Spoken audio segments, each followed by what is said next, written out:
Hey guys, happy Tuesday. Welcome to this week's tip video with Callisto, who I believe you guys have seen before if you've been watching the videos. She is a 2016 sideswipe Borneo short-tailed python. She's got some other stuff going on genetically too, but that's the main deal you're seeing there. You notice my candle's not lit tonight, my lighter burned out, and I was just at the store and I forgot to get them. Before we dive into this week's video, which is going to be navigating reptile shows, I just wanted to remind you guys to like, subscribe, turn on that little bell thing, whatever, so you make sure that you see the videos if you're enjoying them. If you're not enjoying them, I would love to know why. Let me know, give me some feedback so I can change some things outside of like editing and all that kind of stuff, which is just not my forte. But if you have an issue with content or anything like that, or subjects that you want to see covered, let me know, and I can try to make a video on those subjects. Some people ask, and they're decent ideas, but it's not always something I can really make like a 10-minute video about. But I do have some things in the works that I'll get to eventually, including some more cool trips coming up. Hopefully, I just got to set up the schedule. So anyways, navigating a reptile show. Reptile shows have grown in popularity. There's a lot more people going now. There's a lot of people that are going that have no intention of purchase. They're just, taking the kids, things like that, which can be a little bit of a pain because it does crowd the floors and blocks, people from seeing what vendors have to offer. So part of the plan of this is to plan ahead of time, to maybe know which vendors you're interested in. Most of these shows have a Facebook page or a web page or something where you can go on and see the vendors who are going to be there, usually weeks in advance. Sometimes it's a little more last minute, but it's worth checking out, going on there and looking around a little bit at the vendors that are going to be there, doing a little research on them, whether it's in Facebook groups or BOI type groups or places like that. If they have a website, check out their website, see what kind of animals they work with. They might even have listings of what they're going to be bringing to the show. You can read reviews, things like that. Then it also gives you a chance, if you see somebody that you think you might be interested in, you can ask around a little bit to other people and peers you have in the community and, see if you can find reviews on them to make sure that you're purchasing from the right people. It's really easy going to a show to impulse buy. And 9 times out of 10, an impulse buy is really a mistake for a multitude of reasons. One, typically, you're not prepared for whatever the animal is. 2, you really don't have enough information to take care of said animal. 3, it doesn't necessarily fit into a project that you're working on, or maybe it's not your dream pet, so it's taking up space that you would have used for that. But we all have limited resources, space, time, money, food, whatever it is. So we want to make sure that the animals that we purchase are things that really light our fire and also fit into whatever our plan is, whether you're a pet owner, whether you're a future breeder, a current breeder, somebody that just wants nice display animals. Make sure that whatever you're getting is going to fit in to what you're looking for. So having a plan in advance is really going to help you with that. Probably the biggest mistake I see from people that make purchases at reptile shows is they forget to get a business card from the vendor or to get the vendor's contact information. That's a crucial thing to remember. Just remind yourself over and over again, because chances are, you're excited, you're not thinking, but you're going to get home and you're going to have questions. And I can't tell you how many posts I see in different groups of, I don't remember who I got this from at the show. Does anybody know? This and that. It happens to the best of us, but if you plan ahead and you prepare and you make sure you really rattle your brain about that, you're probably better at remembering, and then you'll have that information. So when you do have a question, or if you just love the animal and you want to share with a friend, this is who I got it from. Or if you have a problem, the animal's sick or something, now you know who to go back to. I've also seen situations where, 2 people are sharing a table. One person has a banner up, the other person is just on their table, and now you bought an animal from that person and you're blaming the person with the banner, and maybe it has nothing to do with them. I've definitely seen that situation happen a handful of times, personally, just zooming around. So make sure you talk to the people, you find out who you're buying from, have a little bit of a dialogue.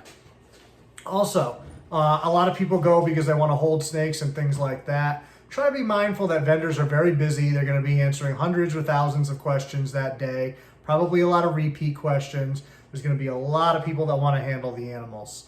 As much fun as it is to hold new animals and see new animals up close, I'm trying to think of the animals ultimately. It's a very stressful day for them. It's a very stressful environment as it is to be there without having to be passed around to a bunch of people.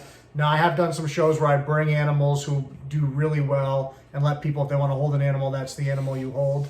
But I still give them breaks throughout the day, give them an hour here of downtime, let them relax. And obviously I'm bringing animals that I know are super comfortable being passed around to people. A snake like her, she looks like she's a super comfortable snake, and she is with me. But with new people, she's not so much.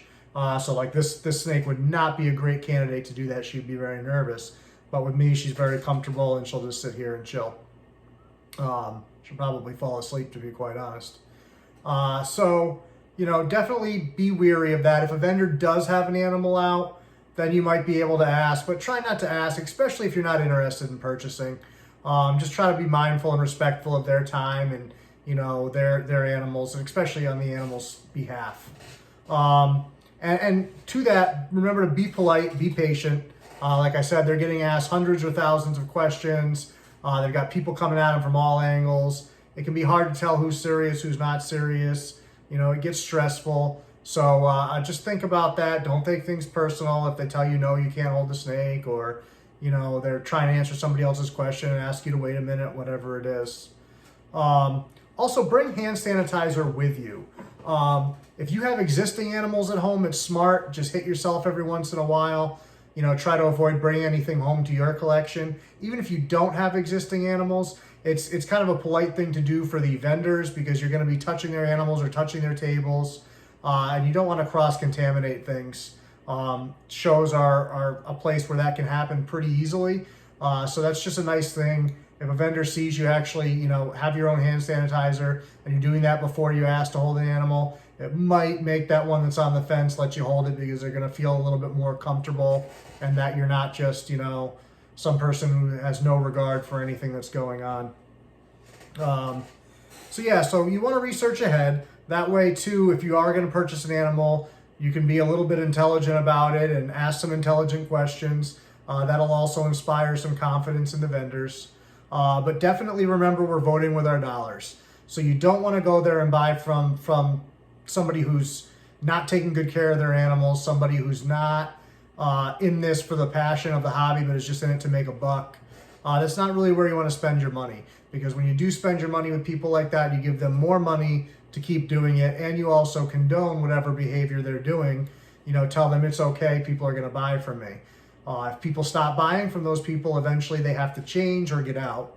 Whereas if you see people that are doing a really great job and have nice animals and are passionate and take good care of them, spending money with them, even if it's a little bit more than somebody else, you're putting money back into that person to allow that person to continue to do that, to allow that person to continue to inspire other keepers, or, teach people and do all those things. So definitely be aware of, who you're giving your money to, and how that's going to affect the hobby in the long term.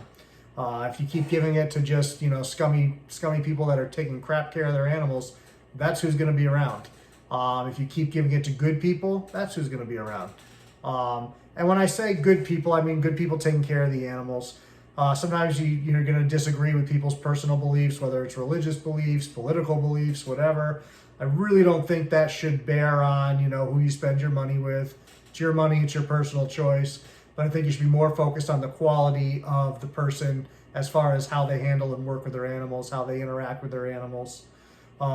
There's some people that are rough around the edges that are great with the animals, and there's some people that are uber personal that just take shit care of their animals.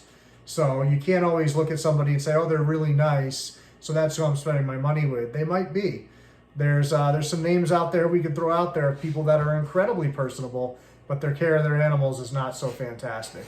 And then I know some people that are not so personable that really do a good job. So keep that in mind too. So ultimately, the more you plan ahead, the better experience you're going to have, the better idea, the better plan.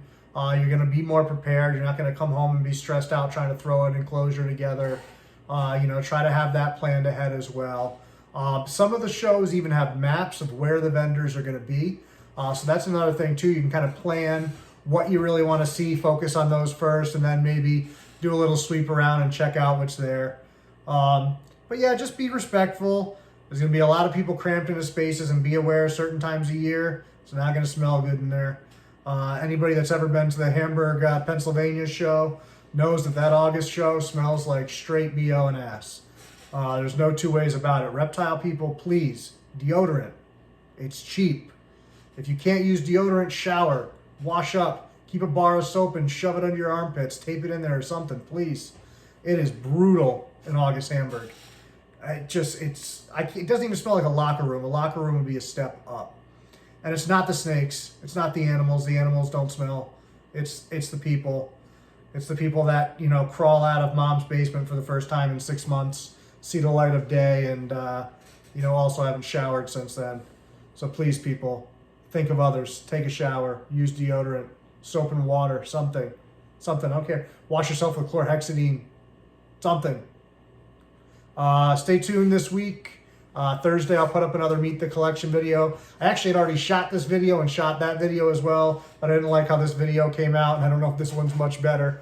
But I had forgotten the business card thing or to get the contact information, so I wanted to make sure that was in there.